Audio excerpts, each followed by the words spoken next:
ఇది కదా ఆఫర్ అంటే ఇప్పుడు ఎంత కొంటే అంత ఫ్రీ విఆర్ఆ fine silver jewellery Jubilee Hills check post Hyderabad. నమస్కారం, వెల్కమ్ టు సుమన్ టీవీ. నేను గీతాంజలి. ప్రస్తుతం మనతో పాటు ప్రముఖ ఆధ్యాత్మికవేత్త, పంచాంగకర్త బ్రహ్మశ్రీ చిలకమర్తి ప్రభాకర్ చక్రవర్తి శర్మ గురువు గారు ఉన్నారు. వారితో మాట్లాడదాం. గురుగారు నమస్కారం అండి. నమస్కారం అమ్మా. విశ్వావసునామ సంవత్సర శుభాకాంక్షలు మీకు కూడా విశ్వావసునామ సంవత్సర శుభాకాంక్షలు. సుమన్ టీవీ ప్రేక్షకులకి శ్రీ విశ్వావసునామ సంవత్సర శుభాకాంక్షలు. సంతోషం అండి, ధన్యవాదాలు. ద్వాదశ రాశుల జాతక ఫలితాలు. ఉగాది అనగానే ఉగాది పచ్చడి స్వీకరిస్తాం. దాంతో పాటుగా పంచాంగ శ్రవణం అందరూ చేసేదే. మరీ ముఖ్యంగా అందరూ తెలుసుకోవాలనేది ఈ సంవత్సరం ఎలా ఉండబోతోందా వాళ్ళ జాతకం. అందులో భాగంగా ఈ సంవత్సరం బాగా కలిసి వచ్చేటువంటి అదృష్టం ఏ రాశుల వారికి ఉంది, అంతే ఇంకా బూరెల బుట్టలో వీళ్ళు పడ్డారు అనేవాళ్ళు ఎవరైనా ఉన్నారా? అది ఏ రాశుల వారు తెలియచేయండి. ముందుగా సుమన్ టీవీ ప్రేక్షకులకు ఉగాది శుభాకాంక్షలు తెలియజేస్తూ, ఉగాది రోజు మనం చేయవలసిన ఆచరించవలసిన ముఖ్య నియమాల్లో ఒక 5 ఉన్నాయి. అందులో ఉగాది రోజు తైలాభ్యంగన తలస్నానం ఆచరించడం. ఈ రోజు ఎట్టి పరిస్థితుల్లోనూ సూర్యోదయానికి పూర్వమే లేవడం, నువ్వుల నూనెతో మర్దన చేసుకుని తలస్నానాన్ని ఆచరించడం, కొత్త బట్టలు కట్టుకోవడం, ఇంటిని మామిడి తోరణాలతో అలంకరించుకుని శుభ్రంగా ఉంచుకోవడం, ఈరోజు మీ ఇంటి ఇలవేలుపుని పూజించడం. ఒకరికి వెంకటేశ్వర స్వామి, ఒకరికి అమ్మవారు ఎవరైతే. అలాగే ఈరోజు ఉగాది పచ్చడిని భగవంతుడికి నివేదన చేసి అది తినడం, అందరికీ పంచిపెట్టడం. ఇంకా ఆరోది ముఖ్యమైనది పంచాంగ శ్రవణం. ఏదైతే మీరు అడిగినటువంటి పంచాంగ శ్రవణంలో ఈ సంవత్సరం మనకి ఏ రాశులకి అద్భుతంగా ఉన్నాయంటే, ప్రతి సంవత్సరం కొన్ని రాశులకి అద్భుతంగా ఉంటాయి. అయితే ఈ సంవత్సరం శ్రీ విశ్వావసునామ సంవత్సరంలో వృషభ రాశికి, కన్యా రాశికి, తులా రాశికి ఈ సంవత్సరం అద్భుతంగా ఉండబోతుంది. ఈ 3 రాశులకి పట్టింది బంగారం అన్నట్టు ఈ 3 రాశులకి చాలా అద్భుతమైన ఫలితాలు. ఎందుకంటే వృషభ రాశికి శని లాభస్థానంలో, గురుడు ధనస్థానంలో ఉండడం, రాహుకేతువులు ఇతర గ్రహాలు అనుకూలంగా ఉండడం, ఇంకా కన్యా రాశికి కూడా కళత్రంలో శని, రాహుకేతువులు పూర్తి అనుకూలం. ఇదే కాకుండా కన్యా రాశి వారికి దశమ స్థానంలో బృహస్పతి అనుకూలంగా ఉండడం చేత వారికి, ఇంకా తులారాశి వచ్చేటప్పటికి తులారాశి వారికి కూడా భాగ్యంలో గురుడు పూర్తి అనుకూలం, 6వ స్థానంలో శని అనుకూలం. అలాగే తులారాశి వారికి రాహుకేతువులు కూడా శుభ ఫలితాలు ఇచ్చేటువంటి స్థితిలో ఉండడం చేత ఈ 3 రాశుల వారికి ఈ సంవత్సరం అద్భుతమైన ఫలితాలు ఉంటాయి. వీళ్ళు ఏ పని చేసినా కలిసి రావడం, ఉద్యోగ ప్రయత్నాలు, వ్యాపారంలో లాభాలు, అలాగే మంచి కీర్తి గుర్తింపు, చేసేటువంటి పనిలో శుభ ఫలితాలు వీరికి అద్భుతంగా ఉన్నాయి. వీరు ఇన్వెస్ట్మెంట్ వంటివి చేసినా, ఇంట్లో శుభకార్యాల వంటివి ప్రయత్నం చేసినా వీరికి చాలా మంచి ఫలితాలు ఈ సంవత్సరం కనపడబోతున్నాయి. ఈ 3 రాశుల వారికి బాగుందండి. ప్రత్యేకించి ఈ రంగంలో వారికి బాగుంటుందని ఉందా అండి? లేదు, ఈ 3 రాశుల వారికి ఏ రంగంలో ఉన్నా కలిసి వస్తుంది. అన్ని రంగాల్లో ఉన్నటువంటి వారికి ఈ 3 రాశుల్లో అద్భుతంగా ఫలితాలు ఉండబోతున్నాయి. అంటే ఏ రాశులకి బాగున్నా వారికి సమస్యలు ఉంటాయి, బాగోలేని రాశుల వారికి మంచి రోజులు ఉంటాయి. కానీ వీరికి సమస్యలు ఉన్నా ఈ సంవత్సరం తెలియవు, వారు ముందుకు వెళ్ళిపోతూ ఉంటారు, అన్నిట్లోనూ విజయాన్ని పొందుతారు. కలిసి వచ్చేటువంటి సంవత్సరం ఈ సంవత్సరం. అయితే ఇంకాస్త మెరుగైన ఫలితాలు వీళ్ళకి ఉండాలి అని అంటే గనక దైవారాధన.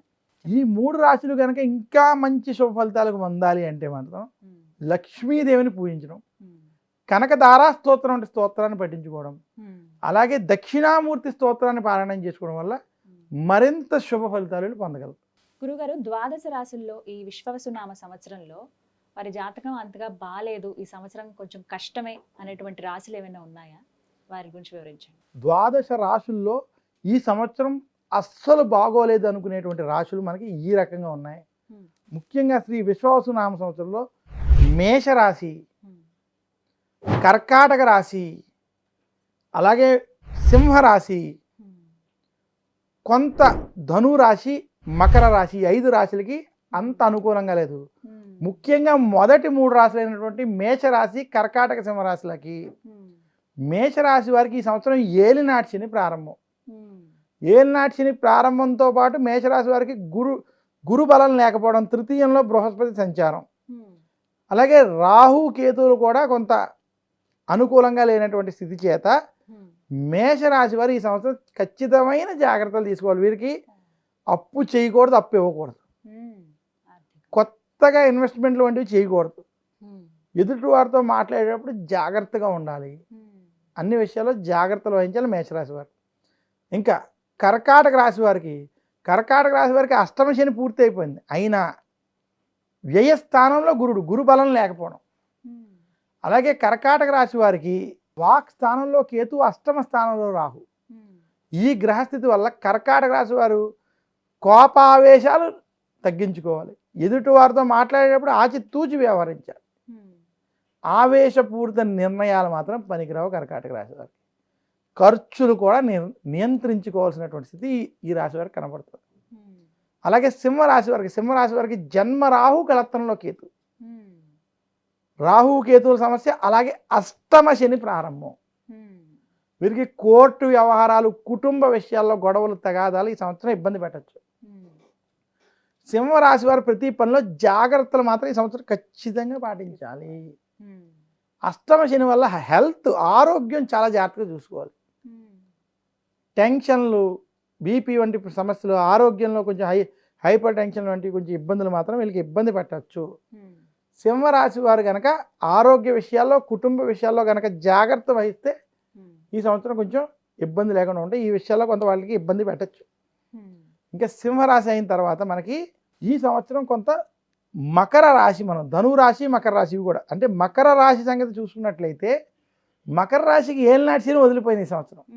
చాలామంది మాకు ఏలినాటి శని అయిపోయింది బాగుంటుంది అని అనుకునేటువంటి స్థితిలో ఉన్నప్పటికీ మకర రాశికి వాక్ స్థానంలో రాహు, అష్టమ కేతు, శత్రు స్థానంలో బృహస్పతి. అంటే గురుడు శత్రువుల స్థానంలో ఉన్నాడు. అంటే శత్రు వర్గాల వల్ల ఇబ్బంది కలగడం. వాక్ స్థానంలో రాహు ఉండడం వల్ల మీరు ఎంత శాంతంగా ఉన్నారని చూసినా ఏదో ఒక గొడవ, మీకు సంబంధం లేని విషయాల్లో కూడా గొడవ పడాల్సి రావడం. మకర రాశి వారు ఎదుటి వారితో ఈ సంవత్సరం మాట్లాడేటప్పుడు ఆచితూచి వ్యవహరించాలి, చాలా జాగ్రత్తగా వ్యవహరించాలి. లేదంటే అనవసరమైన గొడవలు, చికాకుల వల్ల ఇబ్బంది కలిగేటువంటి స్థితి ఉన్నది. అలాగే ఈ రాశుల వారికి కొంచెం ఈ సంవత్సరం అంత అనుకూలంగా లేదు. ఇంకా ధను రాశికి వచ్చేటప్పటికి ఈ సంవత్సరం అర్ధాష్టమ శని వీళ్ళకున్నది. అర్ధాష్టమ శని ప్రభావం చేత ధను రాశి వారు కూడా ఈ సంవత్సరం కొంత అనుకూలంగా లేదు.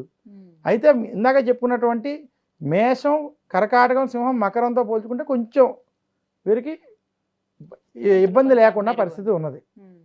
అయితే చాలామంది అనుకోవచ్చు, మరి కుంభరాశి, మీనరాశి ఏలినాటి శనిలో ఉన్నారు కదా, వారెందుకు లేరు అంటే కుంభరాశి, మీనరాశికి మాత్రం ఈ సంవత్సరం ఏలినాటి శనిలో ఉన్న కలిసి వస్తుంది. వీరికి మాత్రం ఇబ్బంది. ఎందుకంటే కుంభరాశికి గురుబలం ఉండడం, మీనరాశికి గురుబలం ఉండడం, చతుర్థంలో, పంచమంలో ఒక్కొక్క రాశికి గురుబలాలు ఉన్నాయి. అయితే ఇది కాకుండా కుంభరాశికి గురుబలంతో పాటు మిగతా గ్రహాల స్థితులు కొంచెం అనుకూలంగా ఉండడం చేత వీటికి కొంచెం పై స్థానమే ఉంది. అయితే కుంభరాశి కూడా జన్మ రాహు, కలత్రకేతు వల్ల కొంచెం గొడవలు ఇలాంటివి మాత్రం ఇబ్బంది పెడతాయి. మిగతా రాశులకి మధ్యస్థ ఫలితాలు మాత్రం ఉన్నాయి, మిగిలిన వదిలేసినటువంటి వాటి. గురుగారు, మరి ఇంతకుముందు బాగా లేనివి చెప్పారు 5 రాశులు: మేషం, సింహం, కర్కాటకం, మకరం, ధనస్సు. వీరు ఎటువంటి పరిహారాలు చేసుకోవాలండి? అంటే వీరు ముఖ్యంగా ఎవరికైతే పరిస్థితి బాగోలేదో, ముఖ్యంగా శని ప్రభావం వల్ల కావచ్చు, గురుని ప్రభావం వల్ల ఈ యొక్క పరిస్థితులు వీళ్ళకి బాగోలేదు. అందువల్ల వీరు చేయవలసినటువంటి పని ఏంటంటే నిత్యము గురు దక్షిణామూర్తి స్తోత్రాన్ని పారాయణం చేసుకోండి. మందపల్లి, తిరునల్లార్ లేదా శని సింగాపూర్ వంటి శని క్షేత్రాలైనా కుదిరితే దర్శించుకోండి. లేదా నవగ్రహ పీడాహార స్తోత్రాన్ని, దశరథ ప్రోక్త శని స్తోత్రాన్ని పఠించుకోవాలి. దీనితో పాటు ఎవరికైతే రాహుకేతు సమస్యలు వాక్స్థానంలో ఉన్నాయో అటువంటి వారు దుర్గాదేవిని, సుబ్రహ్మణ్యుని కనుక పూజించినట్లయితే మరింత శుభ ఫలితాలు మీరు పొందగలరు. గురుగారు, మరి ఏలినాటి శని ప్రభావం కుంభరాశి అలాగే మీనరాశి వారికి ఉంది కదా, వారికి ఎటువంటి ఫలితాలు ఉండబోతున్నాయి ఈ సంవత్సరం? కుంభరాశి, మీనరాశి, మేషరాశి 3 రాశులు కూడా ఏలినాటి శని ప్రభావంలో ఉన్నాయి. అందువల్ల ఈ ముగ్గురు కూడా ఏలినాటి శని ప్రభావం నుంచి తప్పించుకోవడానికి, ముఖ్యంగా వీరికి ఏలినాటి శని వల్ల కుంభరాశికి అయితే ధనపరంగా సమస్యలు, వృత్తి ఉద్యోగ వ్యాపారంలో సమస్యలు అధికంగా ఉంటాయి. మేషరాశికి కూడా ధనపరంగా సమస్యలు అధికంగా ఉంటాయి. ఇంకా మీనరాశికి జన్మ శని పరంగా, ఆరోగ్యపరంగా కొంత సమస్యలు ఉంటాయి. ఇటువంటి శని ప్రభావం ద్వారా వచ్చేటువంటి సమస్యలను తొలగించుకోవడానికి వీరు శనికి తైలాభిషేకం చేసుకోవడం, అలాగే మందపల్లి వంటి క్షేత్రాల్లో దర్శనం వంటివి చేసుకుని అక్కడ శాంతులు చేసుకోవడం, ముఖ్యంగా దశరథ ప్రోక్త శని స్తోత్రాన్ని, దక్షిణామూర్తి స్తోత్రాన్ని వీరు నిత్యం పారాయణం చేసుకోవడం చేత వీరికి ఉన్నటువంటి శని బాధలు తొలగుతాయి. అలాగే నలుడు యొక్క నల దమయంతుల కథ వంటివి చదువుకోవడం, ఆంజనేయ స్వామిని పూజించుకోవడం, వెంకటేశ్వర స్వామిని పూజించడం చేత మరింత శుభ ఫలితాలు వీరికి కలుగుతాయి. చాలా చక్కగా వివరించారు గురుగారు. ధన్యవాదాలు. ధన్యవాదాలు.